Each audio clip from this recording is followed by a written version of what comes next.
نحمده ونصلي على رسوله الكريم اما بعد فقد قال الله تبارك وتعالى كما ورد في سورة الأحزاب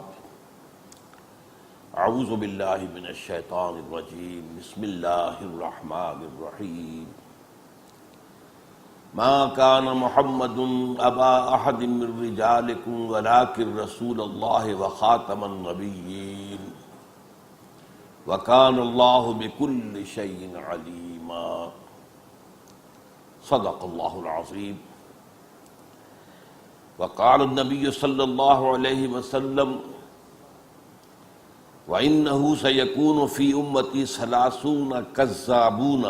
كلهم يزعم أنه نبي وأنا خاتم النبيين لا نبي بعدي رواه الترمذي رحمہ اللہ عن ثوبان رضی اللہ تعالی عنہ وقال صلی اللہ علیہ وسلم لا تقوم الساعة حتى يخرج 30 دجالون كلهم يزعم أنه رسول الله رواه ابو داود رحمہ اللہ عن ابی ہریرہ رضی اللہ تعالی عنہ رب اشرح لي صدری ويسر لي امری واحلل عقدۃ من لسانی يفقهوا قولی اللهم ربنا افرغ علينا صبرا وتوفنا مسلمين رب اشرح لي صدري ويسر لي امري واحلل عقدة من لساني يفقهوا قولي آمین یا رب العالمین۔ آج آپ کو اندازہ ہو گیا ہوگا کہ مجھے خاص طور پر ختم نبوت کے ضمن میں گفتگو کرنی ہے۔ میں نے اس سے پہلے کبھی اس موضوع کو خاص طور پر اپنا جو ہے وہ موضوع نہیں بنایا۔ اس کی وجہ یہ ہے کہ میں نے اپنے لیے مثبت طور پر دعوت قرآن، دعوت ایمان، دعوت جہاد، دعوت اقامت الدین، ان موضوعات کو طے کیا ہوا ہے۔ اور میں سمجھتا ہوں کہ جیسا کہ ایک بڑی مشہور کہاوت ہے، ہر کسے را بہر کار ساختند، اللہ تعالیٰ نے ہر کسی شخص کو کسی خاص کام کے لیے پیدا کیا ہے، اور آدمی اگر مختلف جو ہے وادیوں میں گھومتا رہے تو کوئی مرکزی نقطہ جو ہے لوگوں کے سامنے نہیں آتا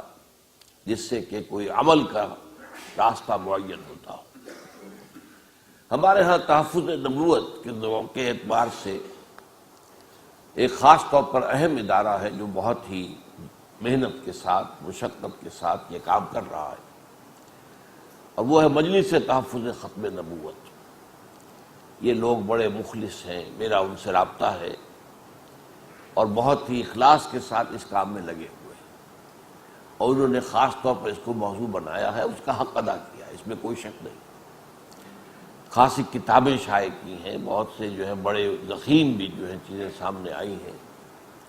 یہ موضوع جب سے زیر بحث سے عدالتوں میں گیا ہے تو عدالتوں کے فیصلے کیا وہ انہوں نے شائع کیے ہیں۔ تو اس حوالے سے میں سمجھتا ہوں کہ ایک کام جو وہ کر رہے ہیں، اور میں سمجھتا ہوں کہ وہ کام کافی ہے، اس حوالے سے خام خواہ اس میدان میں خود بھی دخل دینا میرے نزدیک، سوائے اس کے کہ اپنی بات جو ہے ضمنی طور پر مختلف موضوعات کے ذیل میں وہ بات آتی رہی ہے، وہ میں بیان کرتا رہا ہوں۔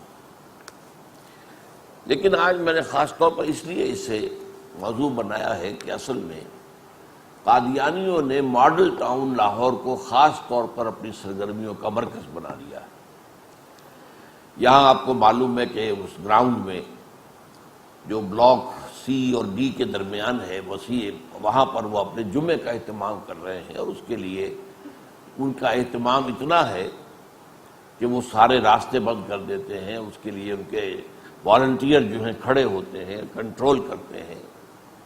اس حوالے سے یہ ہے کہ جو فیصلے ہوئے ہیں اجتماعی طور پر، سب سے پہلے یہ کہ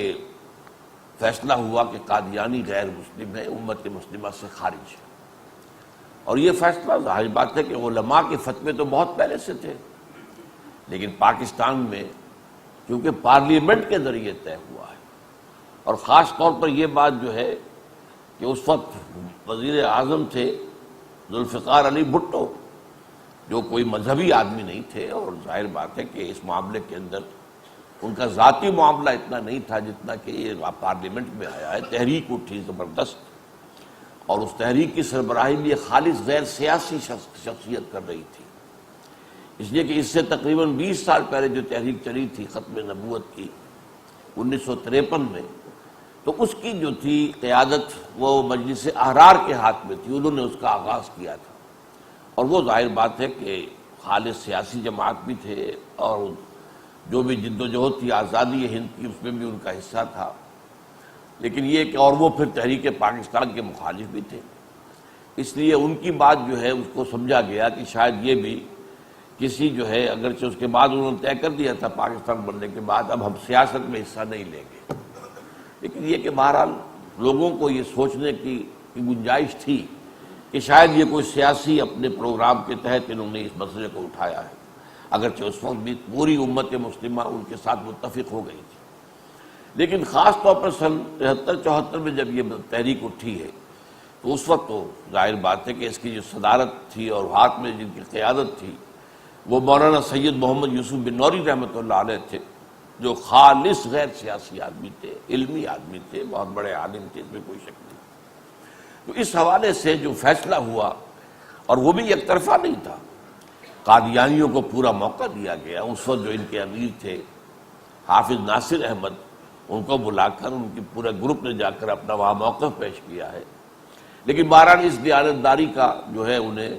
کریڈٹ دیا جانا چاہیے کہ انہوں نے کھل کر کہا کہ ہاں ہم غلام احمد قادیانی کو نبی سمجھتے ہیں، پھر اس پر فیصلہ کیا ہے۔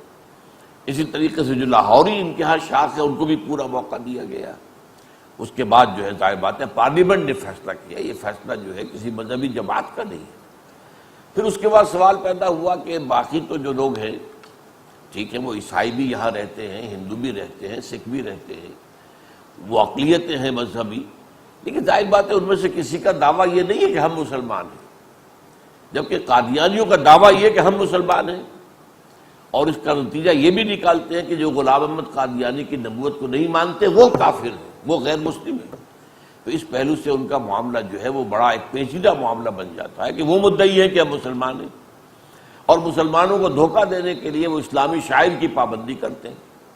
اب مسجد بناتے ہیں تو اسی شکل کی جو ہماری مسجدیں ہوتی ہیں،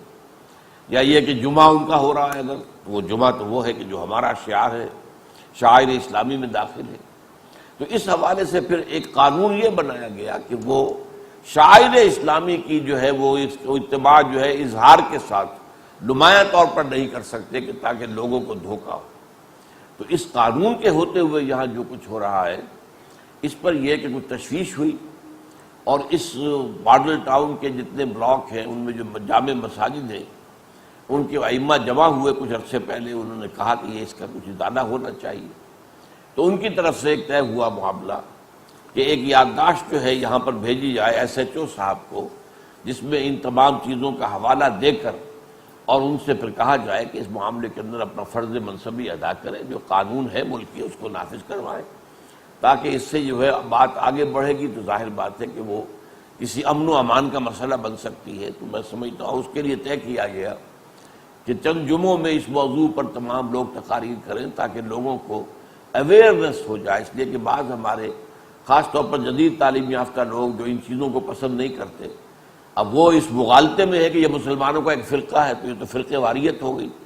حالانکہ وہ مسلمانوں کا فرقہ نہیں ہے، ان کے غیر مسلم ہونے پر آپ کی پارلیمنٹ فیصلہ کر چکی ہے اور پوری دنیا میں مسلمان اس پر متفق ہیں، وہ صرف پاکستان کے مسلمانوں کا معاملہ نہیں ہے، تمام علماء اور تمام فرقے متحد ہیں، شیعہ، سنی، دیوبندی، اہل حدیث، سب کے سب متفق ہیں کہ وہ اس امت سے علیحدہ ہیں اور وہ اصل میں وہ غیر مسلم ہے۔ اس حوالے سے آج میں نے اس موضوع کو اختیار کیا ہے، ورنہ واقعہ یہ ہے کہ میں سمجھتا ہوں کہ اس موضوع کا حق جو ہے ہمارے ہاں کچھ لوگ ادا کر رہے ہیں، اللہ تعالیٰ انہیں امت کی طرف سے یہ گویا کہ ایک جو ہے فرض کفایہ ادا کر رہے ہیں۔ بہرحال میں آج چاہتا ہوں کہ عقیدہ ختم نبوت کے بارے میں آپ سے گفتگو کروں۔ پہلی بات تو یہ ہے کہ اس عقیدے کی اہمیت کیا ہے؟ اہمیت یہ ہے کہ جو دعویٰ کرے نبوت کا وہ ملت اسلامی سے خارج، اور جو اس کے دعوے کو مانے وہ خارج۔ تو گویا کہ یہ تو اسلام اور کفر کے درمیان ایک لائن ہو گئی کہ جو اس کے ماننے والے ہیں وہ ایک طرف ہے، جو نہیں مانتے وہ دوسری طرف ہے۔ چنانچہ آپ کو معلوم ہے یہاں تک ہوا ہے کہ قائد اعظم کی نماز جنازہ سر ظفر اللہ خان نے پڑھنے سے انکار کیا، اور پھر میں کہتا ہوں کہ ان کو اس بات کا کریڈٹ دیا جانا چاہیے کہ ڈرا نہیں، کھڑا رہا وہاں موجود، اور جب اس سے کہا گیا کیوں شریک نہیں ہوتے تو اس نے کہا کہ تم خواہ مجھے ایک مسلمان مملکت کا غیر مسلم وزیر مان لو، چاہے ایک غیر مسلم مملکت کا مسلمان وزیر مان لو، بہرحال میں ان کی نماز جنازہ نہیں پڑھوں گا۔ اگر تمہارے نزدیک میں غیر مسلم ہوں تو کیسے پڑھوں گا؟ اور میرے نزدیک جو ہے جس نے نہیں مانا غلام احمد قادیانی کو تو وہ غیر مسلم ہے، تو قائد اعظم غیر مسلم ہوئے اس کے نزدیک، تو میں اس کی نماز جنازہ کیسے پڑھوں؟ تو بہرحال give the devil his due کہ اس نے بلبلہ اعتراف کیا، اعلان کیا، اور اپنے اس عقیدے کا جو منطقی نتیجہ نکلتا ہے اس کا اظہار کیا۔ یہ سوال بھی طے پوچھا گیا تھا غلام احمد قادیانی سے کہ یہ جو دوسرے مسلمان اپنے دعوے جو مسلمان ہیں وہ تو ہمیں غیر مسلم سمجھتے ہیں، ان کے بچے جو فوت ہو جائیں تو آیا ان کی بھی نماز جنازہ ہم پڑھ سکتے ہیں یا نہیں؟ اس نے کہا نہیں، اس لیے کہ وہ اگر بڑے ہوں گے تو وہ تو غیر مسلم ہی ہوں گے، اپنے باپ دادا کے دین پہ ہی جائیں گے۔ تو یہاں تک ان کا معاملہ واضح ہے، تو اصل معاملہ تو ان کی طرف سے ہے، اور دعوی نبوت جو ہے اصل میں اسلام اور کفر کے درمیان فرق بن جاتا ہے۔ اس حوالے سے ہمیں اچھی طرح بات کو سمجھنا چاہیے۔ اس میں جو منصوص دلائل ہیں ان میں سب سے اہم جو ہے قرآن مجید کی نص ہے، وہ آیت جو میں نے ابھی آپ کو پڑھ کر سنائی ہے، ما کان محمد ابا احد من رجالکم۔ دیکھو مسلمانوں، محمد صلی اللہ علیہ وسلم ہمارے بندے اور رسول، وہ تم میں سے کسی مرد کے باپ نہیں ہے۔ یعنی اللہ تعالیٰ نے حضور کو بیٹیاں دی ہیں، 4 بیٹیاں تھیں آپ کی رضی اللہ تعالی عنہن، لیکن آپ کو بیٹا نہیں دیا، دیا تو لے لیا، بچپن ہی میں لے لیا۔ حضرت خدیجہ رضی اللہ تعالی عنہا سے بھی آپ کے 2 بیٹے ہوئے، لیکن دونوں بچپن میں فوت ہو گئے، اور پھر آخری عمر میں آپ کو اللہ نے ایک بیٹا دیا جو کہ ماریہ قبطیہ سے تھا، اس کو بھی اللہ نے اٹھا لیا۔ تو کوئی بیٹا کسی مرد کے باپ نہیں ہے، ولیکن رسول اللہ و خاتم النبیین، بلکہ وہ اللہ کے رسول ہیں اور نبیوں کے خاتم ہیں۔ اب آپ پر نبوت ختم ہو گئی، اور کوئی سلسلہ یہ کیوں یہ آیت آئی ہے وَكَانَ اللَّهُ بِكُلِّ شَيْءٍ عَلِيمًا، اور اللہ تعالیٰ تو ہر چیز کا علم رکھتا ہے۔ یہاں یہ خاص طور پر آیت کیوں آئی ہے، کس سلسلے میں آئی ہے، اس کا جو سلسلہ کیا ہے وہ یہ ہے کہ جو واقعہ ہوا تھا بہت اہم حضور کی سیرت طیبہ میں، حضور صلی اللہ علیہ وسلم کی ایک پھوپھی داد بہن حضرت زینب بنت جحش رضی اللہ تعالی عنہ، حضور کی پھوپھی تھی حضرت امیمہ بنت عبد المطلب، ان کی بیٹی تھی۔ تو ان کی بیٹی کو حضور نے پیغام دیا حضرت زید کے نکاح کا۔ حضرت زید جو ہیں یہ بچپن میں غلام بنا لیے گئے تھے، انہیں کہیں پر جھاپا مارا، جیسے ہوتا تھا قبائل کے اندر، ایک قبیلے نے دوسرے پر حملہ کیا، وہاں سے مال و دولت گھسیٹی، اور اس کے بعد یہ ہے کہ کچھ لوگوں کو پکڑ کر بھی لے گئے۔ تو ان کو پکڑ کر لے گیا قبیلہ، وہ جس نے حملہ کیا تھا ان کے قبیلے پر، انہیں فروخت کر دیا لا کر بازار کے اندر، بازار وقاص کے اندر، جہاں پر عام طور پر خرید و فروخت بھی ہوتی تھی۔ تو انہیں خریدا ہے حکیم بن حزام نے، جو بعد میں ایمان لے آئے رضی اللہ تعالیٰ عنہ۔ اور یہ واقعہ میں بیان کر رہا ہوں، ابھی حضور کی نبوت کا ظہور نہیں ہوا تھا، یہاں آغاز کا لفظ میں نہیں بول رہا ہوں، آغاز تو حضور کا پیدائشی آپ نبی تھے، بلکہ عالم ارواح میں بھی آپ نبی تھے، جبکہ ابھی یہ سلسلہ آدم کا اور آدم کی ذریت کا ابھی شروع ہوا ہی نہیں تھا۔ تب بھی کنت نبیا وآدم بین الطین والماء، تو حضور نے فرمایا میں تو اس وقت بھی نبی تھا جبکہ ابھی آدم کا حیولہ تیار ہو رہا تھا، وہ مٹی اور پانی کے درمیان ہی ابھی تھے۔ بہرحال جب نبوت کا ظہور ہوا ہے اس سے پہلے کے واقعات ہیں۔ تو یہ انہوں نے آ کر حضرت، اور یہ بعد میں چونکہ ایمان لے آئے اس لیے میں نام لے رہا ہوں، حضرت حکیم بن حزام رضی اللہ تعالیٰ عنہ، انہوں نے اپنی پھپھی کی، یہ بھتیجے تھے ان کے، تو حضرت خدیجہ کی خدمت میں پیش کر دیا ہدیے کے طور پر کہ یہ بچہ ہے۔ عمر ابھی چھوٹی تھی بہت، 8-10 برس کے تھے، تو وہ ان کے پاس رہا۔ اس کے بعد ابھی حضور کی شادی بھی نہیں ہوئی تھی حضرت خدیجہ سے، لیکن یہ کہ حضور کاروبار کر رہے تھے حضرت خدیجہ کی طرف سے نمائندے کی حیثیت سے، انہوں نے اس کو دیکھا تو پسند کیا کہ بہت اچھا لڑکا ہے، تو آپ کو مانگ لیا حضرت خدیجہ سے کہ یہ غلام آپ مجھے ہبہ کر دیں۔ حضرت خدیجہ نے ہبہ کر دیا، وہ حضور کے پاس رہے، اور یہ کہ حضور کی خدمت بھی کی، اور حضور کی برتاؤ سے اور رویے سے اس درجہ متاثر ہوا نوجوان کہ اس کے بعد اس کے قبیلے والوں کو پتہ چل گیا کہ ہمارا وہ بچہ جو تھا، جو لے گئے تھے لوگ اور ڈاکہ مار کر، وہ فلاں جگہ پر ہے بطور غلام۔ وہ پوچھتے تاشتے آ گئے، حضور تک پہنچ گئے۔ انہوں نے کہا جی یہ ہمارا بچہ جو ہے، آپ جو فدیہ چاہیں ہم دینے کو تیار ہیں، لیکن آپ ہمیں ہمارا بچہ واپس کر دیجیے۔ حضور نے فرمایا میں اسے بلا لیتا ہوں، اور یہ کہ اس کے سامنے یہ بات رکھ دیتے ہیں کہ وہ میرے پاس جانا چاہتا ہے یا تمہارے ساتھ جانا چاہتا ہے۔ اگر وہ تمہارے ساتھ جانے کا معاملہ طے کرے تو میں کوئی فدیہ لیے بغیر، کوئی معاوضہ لیے بغیر اسے آزاد کر دوں گا اور تمہارے ساتھ بھیج دوں گا۔ لیکن اگر یہ کہ وہ میرے ساتھ رہنا چاہے تو بہرحال میں ان لوگوں میں سے نہیں ہوں کہ کوئی شخص میرے پاس رہنا چاہے اور میں اسے اپنے سے دور کر دوں، تو میں اس کی خواہش کے پیش نظر پھر وہ تمہارے ساتھ نہیں بھیج سکتا۔ بلایا گیا،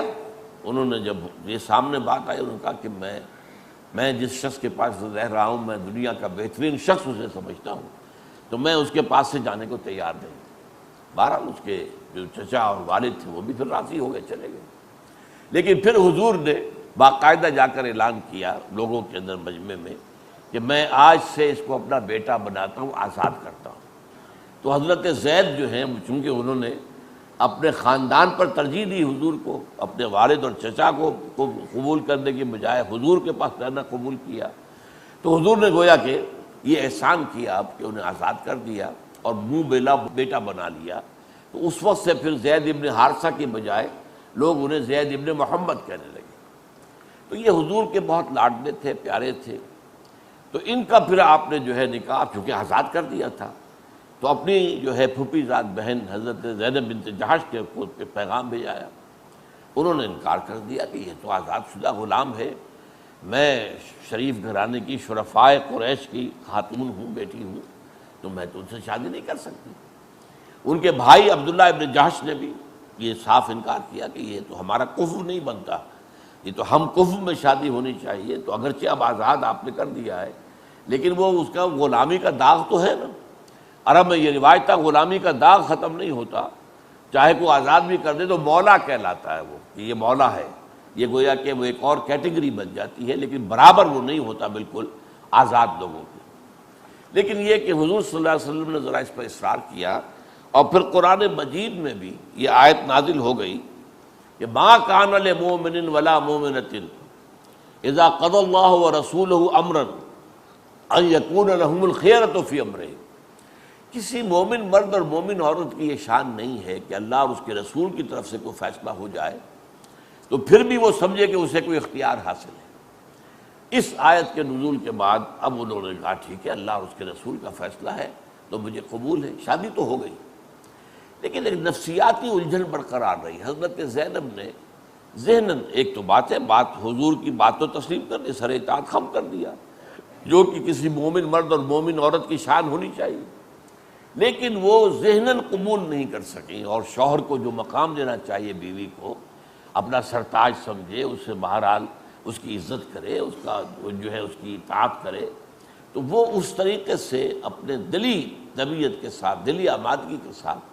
وہ مقام نہیں دے سکی نفسیاتی طور پر۔ اس سے ظاہر بات ہے کہ گھریلو زندگی میں کشیدگی رہی اور وہ چپقلش کچھ چلی۔ بار بار انہوں نے آ کر حضور سے بھی کہا، شکایت کی کہ معاملہ ایسا ہے تو میں تو طلاق دینا چاہتا ہوں۔ حضور نے روکا، امسک علیک زوجک، نہیں، اپنی بیوی کو اپنے پاس رکھو۔ اس لیے کہ یہ حضور کو اصل میں یہ اندیشہ تھا کہ پہلے تو میرے کہنے سے انہوں نے ایک بات قبول کی جو دل سے نہیں تھی ان کی، اب اگر یہ طلاق دے دیں گے تو ایک داغ لگ جائے گا مطلقہ ہونے کا، یہ بھی ایک داغ ہے معاشرے کے اندر۔ تو اس کے بعد پھر کوئی اور شکل نہیں ہوگی زینب کی دلجوئی کی سوائے اس کے کہ میں اسے خود نکاح کروں، تاکہ جو داغ، ایک تو اس نے جس طریقے سے میرے بات مانی اس کا ایک جو ہے حق ہے، اور ایک یہ کہ اب طلاق دے دی جائے تو دلجوئی جو ہے وہ اس سے کے بغیر نہیں ہو سکے گی کہ وہ میں نکاح کروں۔ اور اس صورت کی ابتدائی جو سورہ احزاب کی ابتدائی آیات ہے ان سے معلوم ہوتا ہے کہ اللہ تعالیٰ کی طرف سے بھی یہ بات حضور کو پہنچائی جا چکی تھی کہ وہ آپ جو ہے پھر اگر یہ طلاق دے دے تو پھر آپ نکاح کریں. اور حضور اس میں ڈرتے یہ تھے کہ عرب میں چونکہ جو منہ بولا بیٹا ہوتا تھا وہ صحیح بیٹے کے مانند ہو جاتا تھا، وراثت میں بھی حصہ لیتا تھا اور بیٹوں کے تمام معاملات ہو جاتے تھے. تو ظاہر بات ہے کہ کسی شخص کا اگر صلبی بیٹا ہو، حقیقی بیٹا ہو، تو اگر کوئی عورت اس کے نکاح میں آئی ہے پھر چاہے وہ طلاق دے دے، لیکن پھر بھی ظاہر بات ہے کہ وہ اس کا باپ جو ہے اس سے نکاح نہیں کر سکتا. اس شخص کا باپ جو ہے اس کی ایک دفعہ بہو رہی ہے وہ، تو وہ بہو رہنے کا معاملہ جو ہے مستقل ہوگا، لہذا وہ نکاح نہیں کر سکتا. تو اس سے یہ کہ اندیشہ یہ ہوا کہ ظاہر بات ہے کہ ہمارے معاشرے اس وقت معاشرے میں منافقین بھی تھے، نام کے مسلمان لیکن حقیقت میں اسلام کے دشمن. پھر ظاہر ابھی وہاں پر یہود بھی موجود تھے، تو یہ کہ وہ تو ایک اسٹنٹ بنا دیں گے، اس کو پروپیگنڈے کا طوفان اٹھا دیں گے حضور صلی اللہ علیہ وسلم کے خلاف، جو یہ پروپیگنڈا کریں گے کہ یہ کیسے نبی ہے، اپنی بہو سے نکاح کر لیا انہوں نے. تو حضور اس اعتبار سے پریشان تھے کہ یہ چیز جو ہے ظاہر بات ہے کہ اس میں آپ کی ذات کے علاوہ تحریک جو تھی اسلامی، جو بھی دعوت آپ لے کر چل رہے تھے اور جو اللہ تعالیٰ اقامت دین کی جو جد و جہد اور جو فریضہ آپ کے ذمہ لگا چکا تھا اس کے لیے بھی ایک رکاوٹ پیدا ہوتی. تو آپ اس کی وجہ سے متردد تھے، پریشان تھے. تو اللہ تعالیٰ نے فرمایا کہ جب تم نے کہا امسک علیک زوجک کہ اے زید اپنی بیوی کو اپنے پاس سے روکے رکھو، تو یہ کہ واتق اللہ ما فی نفسک، اور اس وقت جو ہے آپ اپنے دل میں یہ بات چھپائے ہوئے تھے جو اللہ تعالیٰ کو معلوم ہے کہ اللہ تعالیٰ تو اسے ظاہر کر کے رہے گا. اور یہ کہ وتخشى الناس واللہ احق ان تخشاہ، آپ کو لوگوں کا اندیشہ ہو گیا، آپ کو اللہ کا اندیشہ رکھنا چاہیے. جب اللہ نے ایک بات آپ کے لیے طے کر دی تو پھر یہ ہے کہ اب ظاہر بات ہے کہ اب آپ اس سے نکاح کریں. فلما قضا زید منہا وطرا، جب زید نے ان سے تعلق منقطع کر لیا، انہیں طلاق دے دی، زوجناکہا، اللہ فرما رہا ہے ہم نے انہیں تمہاری زوجیت میں دے دیا ہے کہ لا یکون علی المؤمنین حرج فی ازواج ادعیائہم، تاکہ آئندہ کے لیے یہ رواج ختم ہو جائے اور اہل ایمان پر کوئی رکاوٹ نہ رہے اپنے بیٹوں کی مطلقہ بیویوں کے ساتھ نکاح کرنے میں. اذا قضوا منہن وطرا، جب کہ وہ اپنی ان بیویوں کو طلاق دے چکے ہوں اور قطع تعلق کر چکے ہوں. وکان امر اللہ مفعولا، اور اللہ کا معاملہ تو جو ہے ہو کر رہنے والا ہے، اللہ کا فیصلہ ہے، ہو کر رہے گا. لہذا حضور نے حضرت زینب سے نکاح کیا. اب یہ ہے جس کا حوالہ دیا جا رہا ہے کہ یہ جو رواج چلا آ رہا تھا عرب کے اندر اور ان کی تہذیب کا جزو لا ینفک بن گیا تھا، یہ معاملہ ختم نہیں ہو سکتا تھا جب تک کہ اللہ کا نبی، اللہ کا رسول اس کو نہ توڑے. اس لیے کہ دلیل تو شریعت کے اندر بنے گی تو اللہ کے نبی اور اس کے رسول کا جو ہے عمل ہوگا. کوئی اور اگر اس کام کو کر بھی لے تو ظاہر بات ہے وہ دلیل نہیں بنے گا. تو چونکہ اللہ کا یہ ہمارا بندہ، ہمارا رسول محمد صلی اللہ علیہ وسلم تم میں سے کسی کا کسی مرد کا باپ نہیں ہے، بیٹیاں ہیں اللہ نے دی ہے، لہذا یہ زید کے والد نہیں ہے، زید کے باپ ہونے کی حالت ان کی کیفیت آپ کو حاصل نہیں تھی. لہذا یہ قانون جو ہے ان کے اوپر لاگو نہیں ہوتا. اور اللہ تعالیٰ نے چاہا کہ اس رواج کو، اس رسم کو ہمیشہ کے لیے ختم کرنے کے لیے اللہ نے فیصلہ کیا کہ حضرت زید کا معاملہ جو ہے اگر وہ طلاق دے دیتے ہیں اپنی بیوی حضرت زینب بن جحش کو رضی اللہ تعالیٰ عنہ، تو پھر حضور کے نکاح میں دے دیا کہ اب آپ نکاح کریں. یہ پس منظر ہے کہ جس میں لفظ آیا ہے خاتم النبیین، کہ یہ خاتم النبیین ہے، اب ان کے بعد کوئی نبی آنے والا نہیں ہے. اگر کوئی اور نبی آنے والا ہوتا تو اللہ تعالیٰ ڈیفر کر دیتے اس معاملے کو کہ اس نبی کے ذریعے سے اس کی اصلاح کر دیں گے، لیکن آپ تو آخری نبی ہیں، آپ کے بعد کوئی نبی آنے والا نہیں ہے. لہذا اللہ تعالیٰ نے حضور ہی کے ذریعے سے اس رواج کا، اس رسم کا مستقل خاتمہ کیا. اسی لیے یہ معاملہ جو ہے فرمایا گیا ہے کہ وما جعل ادعیاکم آباءکم، اور دیکھو یہ جو تمہارا ابناکم، تمہارے منہ بولے بیٹوں کو اللہ تعالیٰ بیٹے تسلیم نہیں کرتا. ذالک قولکم بافواہکم، یہ تو تمہارے منہ سے کہی ہوئی بات ہے، اس کی کوئی حیثیت نہیں ہے. ادعوہم لآبائہم، آئندہ سے قانون یہ بھی بنا دیا گیا کہ انہیں اپنے باپوں کے نام کے ساتھ ہی پکارو. جیسا کہ میں نے آپ کو بتایا کہ جب حضور نے آزاد کر دیا تو پھر اب وہ زید ابن محمد کے بجائے زید ابن حارثہ ہو گئے. اس حوالے سے معاملہ کیا گیا ہے۔ وَهُوَ أَقْسَطُ عِندَ اللَّهِ، اللہ کے نزدیک بات صحیح یہی ہے، مبنی بر ہے کہ ان کو ان کے باپوں کی طرف منسوب کرو۔ کوئی منہ بولا بیٹا، کوئی منہ بولا باپ جو ہے شریعت اسلامی میں معتبر نہیں ہے، اور اس کی شرعی کوئی حیثیت نہیں۔ تو یہ نص صریح ہے جو قرآن مجید میں ہے۔ باقی احادیث کے اندر یہ معاملہ جو ہے بہت ہی وضاحت کے ساتھ، بڑی تکرار کے ساتھ آیا ہے، اور اسی لیے امت پر اجماع ہے۔ 1400 برس سے امت پر اجماع ہے، امت کا اس بات پر۔ یہی وجہ ہے، آپ کو معلوم ہے کہ عین حضور کے زمانے میں ہی، آپ کے حیات طیبہ کے دوران اور آپ کے انتقال کے فوراً بعد عرب کے اندر کتنے نبی کھڑے ہو گئے، نبوت کا دعویٰ کیا، اور امت کا فیصلہ کیا ہوا؟ یہ سب کافر ہیں، ان سے جنگ کی گئی۔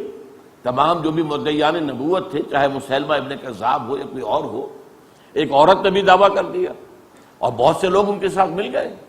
اس حد تک مسیلمہ ابن کذاب کو تو بہت لاکھوں لوگوں نے مان لیا۔ اور یہ اتنی بڑی تحریک تھی، اس کا میں کافی ذکر آپ کے سامنے کر چکا ہوں،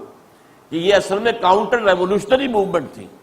حضور نے جب انقلاب اسلامی کی تکمیل کر دی عرب میں، اور جاء الحق وزهق الباطل ان الباطل کان زهوقا، دین غالب ہو گیا جزیرہ نما عرب میں، تو منافقین نے پھر ذرا سر نیچا کر لیا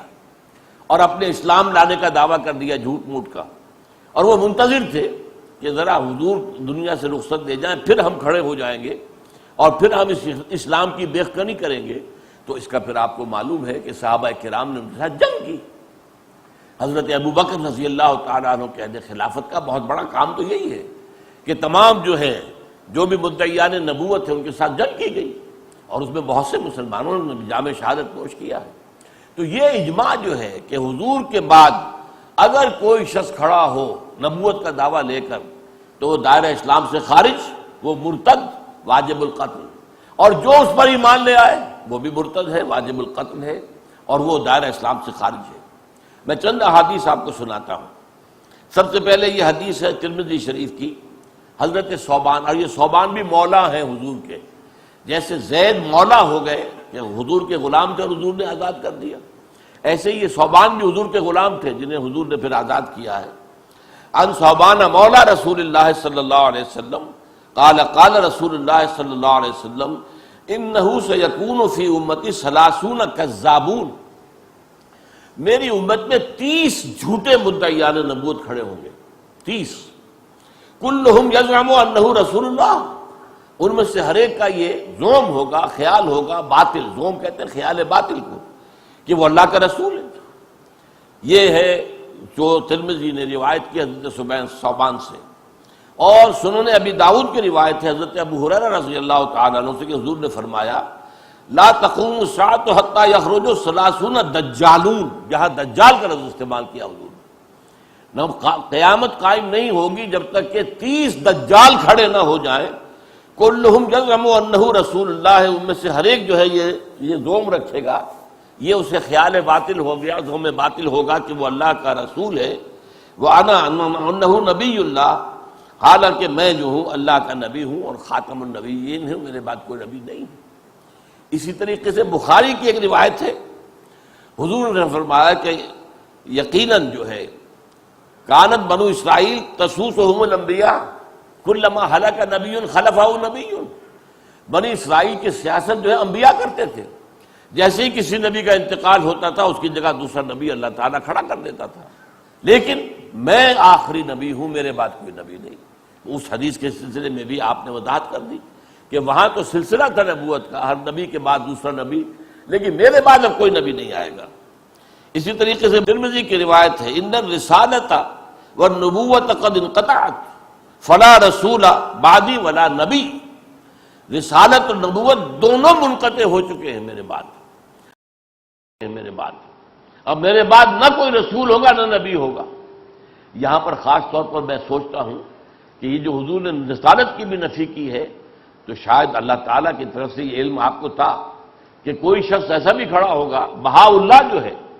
جو کہ ایران کے اندر جس نے نبوت کا دعویٰ کیا، اس نے کہا نبوت کا ختم کا قرآن میں ذکر ہے، رسالت کے ختم ہونے کا تو نہیں ہے، تو میں اللہ کا رسول ہوں۔ تو معلوم ہوا کہ یہ کہ اس لیے کہ نبوت تو لازمی جز ہے، اس کے بغیر رسالت ہو ہی نہیں سکتی۔ رسالت خاص ہے، نبوت عام ہے۔ پہلے ایک شخص نبی ہوتا ہے پھر رسول بنتا ہے، نبی نہیں ہے تو رسول کا سوال نہیں۔ لیکن یہ کہ ظاہر بات ہے کج بحثی کرنے والے، جیسے کہ قادیانیوں نے کج بحثی کی، خاتم کے معنی تو انگوٹھی کے بھی ہیں، خاتم کے معنی تو مہر کے بھی ہیں، لہذا یہ کہ کج بحثی کرنے والوں کے لیے اس کا دروازہ بھی بند کر دیا کہ انقطعت النبوت والرسالہ، یہ دونوں کے دونوں ختم ہو چکے، فلا رسول بعدی ولا نبی، میرے بعد نہ کوئی رسول ہے نہ کوئی نبی ہے۔ تو ان اعتبار سے میں ویسے تو یہ کہ 20 احادیث ہو سکتی تھی، لیکن ظاہر بات ہے کہ یہاں پر اس کا موقع نہیں ہے۔ لیکن یہ بات سمجھ لیجئے کہ پوری امت کا اجماع ہے کہ آپ پر نبوت ختم، رسالت ختم، آپ کے بعد قیامت تک نہ کوئی نبی نہ کوئی رسول۔ حضرت عیسیٰ بھی آئیں گے تو بحیثیت نبی نہیں آئیں گے، وہ بھی حضور کے امتی کی حیثیت سے ہوں گے۔ اس لیے جب وہ نازل ہوں گے اور دمشق کی جامع مسجد میں جماعت کھڑی ہو گئی ہوگی، ابھی شروع نہیں ہوئی ہوگی، اور حضرت مہدی سلام علیہ وہ امامت کے لیے آگے بڑھ چکے ہوں گے، تب حضرت مسیح کا نزول ہوگا تو وہ کہیں گے کہ اے روح اللہ آئیے آپ جماعت کرائیے، وہ کہیں گے نہیں، امامکم منکم، تمہارا امام تم میں سے ہے، اور حضرت مہدی کی امامت میں حضرت عیسیٰ نماز ادا کرے۔ تو ظاہر بات ہے کہ آپ کے بعد نہ کوئی نبی، یہ بھی کہا گیا کہ جب تم مانتے ہو مسیح کا آنا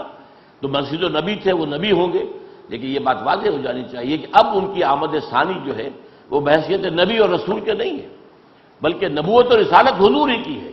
اور حضور ہی کی نبوت کے سلسلے میں جو مجددین آئیں گے ان میں سے آخری مجدد حضرت مہدی ہوں گے،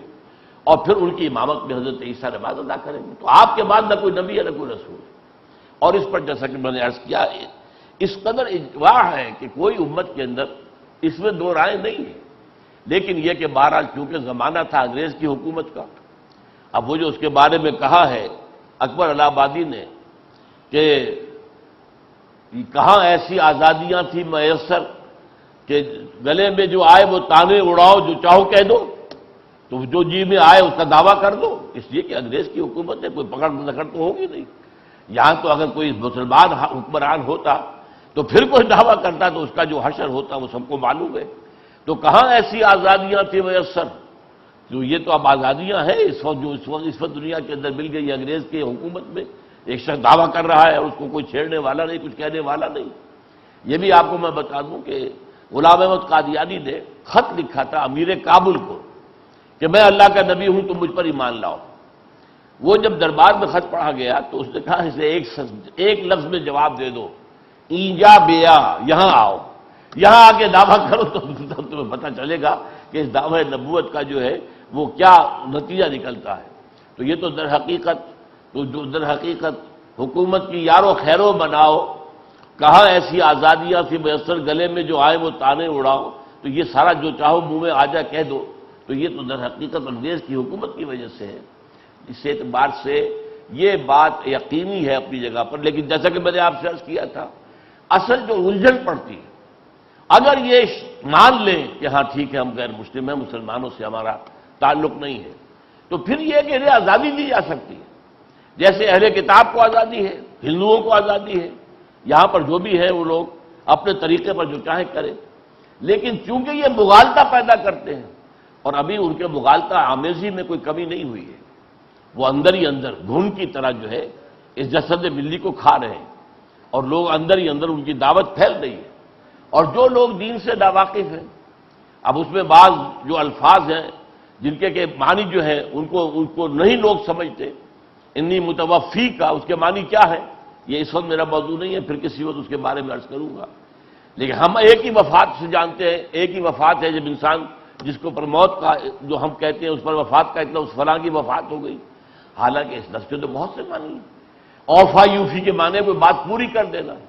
وفا یوفی، آپ بھائی اپنے وعدہ و ایفا کرو، ایفا کے معنی اوفا یوفی ایفان، وعدہ پورا کرنا، تو ایفا ہے۔ اسی طرح توفی کے معنی ہے پورا لے لینا، وفا پورا دے دینا، باب تفاعل،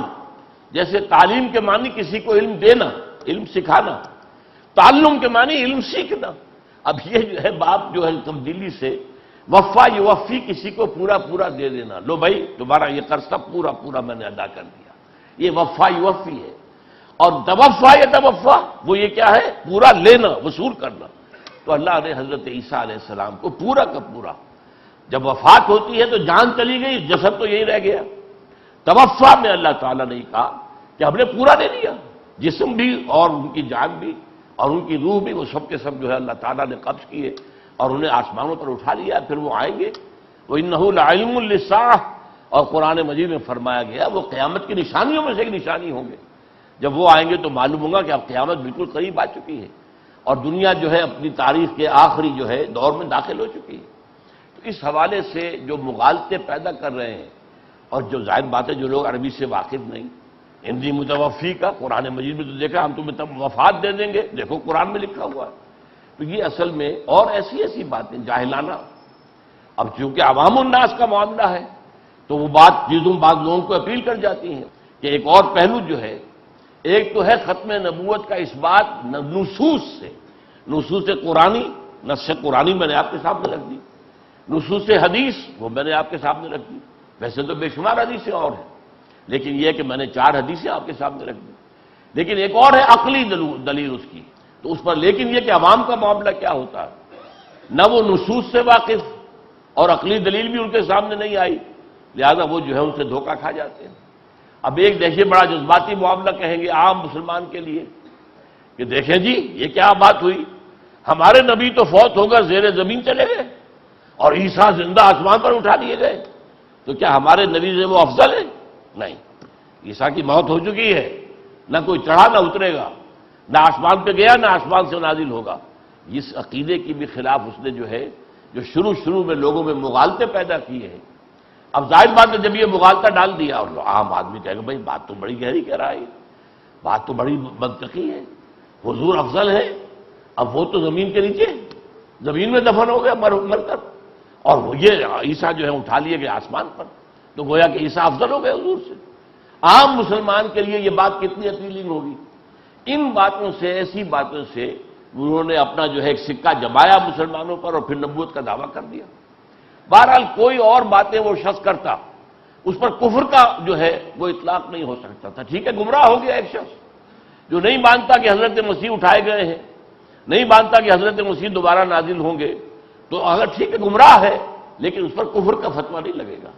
لیکن جب اس نے نبوت کا دعویٰ کر دیا، اور جیسا کہ میں آپ کو بتا چکا ہوں پارلیمنٹ کی جو کمیٹی تھی اس کے سامنے برملا کہا ہاں ہم انہیں مانتے ہیں نبی، تو یہ چیز ہوتی ہے کہ جس سے دائرہ اسلام سے خارج ہو گئے۔ ایک بات جان لیجئے اصولی طور پر، ایمانیات ثلاثہ جو ہے توحید، معاد، رسالت، ان میں سے ہر ایک کی ایک خاص پہلو سے بہت زیادہ اہمیت ہے۔ اصولی اعتبار سے، نظری اعتبار سے، علمی اعتبار سے سب سے زیادہ اہم ہے عقیدہ توحید، اللہ کے صفات، اللہ کی ذات میں کسی کو شریک نہ کرنا، یہ اہم ترین ہے۔ لیکن عمل کے اعتبار سے اہم ترین ایمان بالآخرت ہے، آخرت کا یقین ہوگا تب آدمی درست رہے گا، آخرت کا یقین نہیں ہے یا کسی بھی غلط عقیدے سے اس کی نفی کر دی گئی ہے۔ جیسے مثلاً عرب کے لوگ کیا کہتے تھے، ان میں سے وہ بھی تھے جو آخرت کے منکر نہیں تھے، لیکن وہ کہتے تھے ہمارے یہ جو بت ہیں، یہ جو دیویاں اور دیوتا ہیں، یہ ہمارے یہاں سفارشی ہے، چھڑوا لیں گے۔ اب اس سے گویا کہ عقیدہ آخرت کی نفی ہو گئی، پھر آخرت کیا ہوئی؟ جزا و سزا تو ختم ہو گئی، کوئی سفارشی چھڑوا لے گا تو وہ گویا کہ جزا و سزا کی نفی ہو گئی۔ نمبر 3 یہ قانونی اعتبار سے اہم ترین جو ہے عقیدہ وہ عقیدہ رسالت ہے، اس لیے کہ کوئی شخص موحد ہے لیکن حضور کو نہیں مانتا تو وہ کافر ہے، غیر مسلم ہے۔ موحد تو ہے، فرض کیجئے وہ آخرت کو بھی مانتا ہے لیکن ان دلائل کے ساتھ، ان تفاصیل کے ساتھ نہیں مانتا جو حضور نے بتائے ہیں، قرآن میں آئے ہیں، وہ کافر ہوگا۔ تو گویا کہ اسلام اور کفر کے درمیان جو لکیر ہے وہ رسالت کی بنیاد پر ہے۔ یہودی ہے، کتنے نبیوں کو نہیں مانا نا، حضرت عیسیٰ کو اور حضرت حضور کو صلی اللہ علیہ وسلم، کافر ہے۔ ایک رسول کا بھی انکار کفر ہے، لہذا کافر ہو گئے۔ تو اصل میں اصولی اعتبار سے، علمی اعتبار سے، نظری اعتبار سے اہم ترین ایمان توحید، اللہ کی توحید، لیکن ایمان بالآخرت کا معاملہ اہم ترین ہے عمل کے اعتبار سے۔ اگر خوف نہیں ہوگا، محاسبہ آخرت کا ڈر نہیں ہے، جزا و سزا کا خوف نہیں ہے، تو پھر یہ ہے کہ ظاہر بات ہے کہ انسان مانتا رہے گا اللہ کو، لیکن یہ کہ اسے ایک علمی مسئلہ بنا لے گا، وہ عمل تو درست نہیں ہوگا، اس کا عمل درست ہوگا تیر کی طرح سیدھا ہو جائے گا اگر واقعتاً وہ آخرت کو مانتا ہے، جواب دہی اور جزا و سزا اور حساب کتاب۔ اور قانونی اعتبار سے اصل ایمان کوئی شخص موحد کتنا ہی ہو، لیکن اگر رسول کو نہیں مانتا وہ دائرہ اسلام سے خارج ہے۔ آخری اعتبار سے جو ہے اہم ترین شے قانونی اعتبار سے وہ رسالت کی ہے۔ تو جن لوگوں نے بھی حضور کے بعد کسی کو نبی مانا وہ دائرہ اسلام سے خارج ہے۔ جنہوں نے بھی ایسے شخص کو مانا، مسلمان بھی مانا، تو دائرہ اسلام سے خارج ہو جائے گا، کیونکہ وہ کافر ہے، وہ نبوت کا دعویٰ کر رہا ہے، اسے مسلمان کیسے مانیں گے؟ وہ گویا کہ دائرہ اسلام سے خارج ہے۔ اسی کے ذیل میں آ جاتے ہیں لاہوری، وہ کہتے ہیں لاہوری قادیانی، لاہوری مرزائی یا لاہوری احمدی، وہ اپنے آپ کو احمدی کہتے ہیں، کہ وہ کہتے ہیں ہم تو یہ مجدد مانتے ہیں صرف غلام احمد کو۔ بھائی اس نے نبوت کا دعویٰ کیا ہے تو وہ تو مسلمان بھی نہیں، مجدد کہاں سے ہو جائے گا؟ اس اعتبار سے یہ بات بھی پھر تسلیم کی گئی ہے پارلیمنٹ میں، ورنہ ان کی پلی یہ تھی کہ ہم تو نبی نہیں مانتے، لیکن ایک تو ثابت ہو گیا کہ مانتا ہے، مانتے ہیں اور اس نے دعویٰ کیا ہے، یہ ثبوت اس کی کتابوں میں موجود ہے، اور وہ یہ کہ ان کے قادیانیوں نے کہا کہ ہاں ہم مانتے ہیں۔ اس اعتبار سے جب وہ مسلمان بھی نہیں رہا تو مجدد کیسے مانو گے؟ اس حوالے سے قادیانی چاہے وہ ربوائی ہے چاہے لاہوری ہے، پہلے وہ قادیانی اور لاہوری بنے تھے،